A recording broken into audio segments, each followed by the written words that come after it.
Hi guys, welcome back to my channel. Today I'll be showing you how to make some very easy and very tasty mini chocolate chip cookies. So I started off by melting some butter. I then added some vanilla and sugar and mixed them up lightly. All measurements that I've used in the video, I've listed them down on the description box below.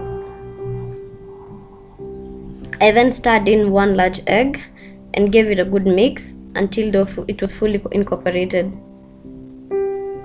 If you're new to my channel, welcome. Don't forget to subscribe and hit the notification bell so that you're notified every time I post new videos, and I post one new video every week.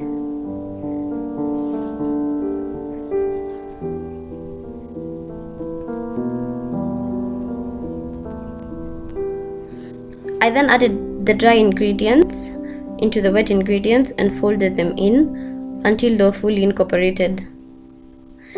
So in case I hadn't mentioned, in the description I listed 1 tablespoon of milk. I didn't show it in the video, but I actually added some milk because the butter was too thick. So if you notice that your butter is too thick, you can add 1 or 2 tablespoons of some warm milk. I then added the chocolate chips, and these ones you can add them according to your preference. You can add as many as you like. There's no restriction for that. I just prefer to top up my cookies with some more chocolate chips on the top, but this is completely optional and you can actually skip this part. I just like how the cookies look once they're baked with the chips on top.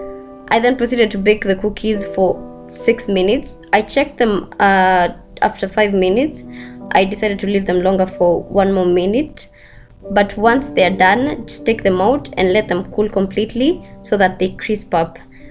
Once they crisp up, the cookies are actually ready for consumption. They don't need any kind of refrigeration. I just like to keep some in an airtight container so that we can eat them later.